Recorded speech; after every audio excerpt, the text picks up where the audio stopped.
بسم اللہ الرحمن الرحیم۔ آج کل کچھ لیبرلز اور دانشور بڑے زور و شور سے وویلا کر رہے ہیں کہ کعبے کے گرد گھومنے سے پہلے کسی غریب کے گھر گھوماؤ، مسجد کو قالینیں نہیں کسی بھوکے کو روٹی دے دو، حج اور عمرے پر جانے سے پہلے کسی نادر کی بیٹی کی رخصتی کا خرچہ اٹھا لو۔ تبلیغ میں نکلنے سے بہتر ہے کہ کسی لاچار مریض کو دوا فراہم کر دو۔ مسجد میں سیمنٹ کی بوری دینے سے افضل ہے کہ کسی بیوہ کے گھر آٹے کی بوری دے آؤ۔ یاد رکھیں، دو نیک اعمال کو اس طرح تقابل میں پیش کرنا کوئی دینی خدمت یا انسانی ہمدردی نہیں بلکہ عین جہالت ہے۔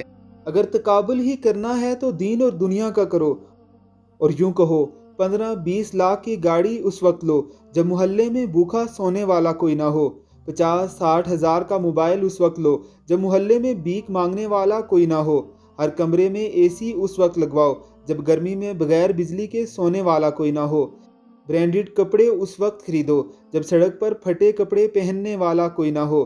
یہ کروڑوں کی گاڑیاں، لاکھوں کے موبائل فونز اور ہزاروں کے کھلونے خریدتے وقت ان دانشوروں کو، غربا، فقراء، بے آسرا اور بے سہارا لوگوں کو یاد رکھنے کی زحمت گوارا نہیں ہوتی۔ آخر یہ چڑ کعبے، مسجد، حج و عمرے اور تبلیغ ہی سے کیوں ہے؟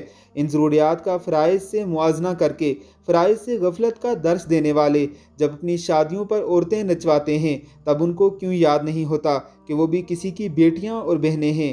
ہزاروں آرام دہ اشیاء خریدتے وقت ان کو غریب کی بن بیاہی بیٹیاں نظر کیوں نہیں آتی؟ ایک بار ضرور سوچئے، کیا انسانیت کی خاطر غیر ضروری امور ترک کرنا بہتر ہے یا کہ فرائض کا ترک؟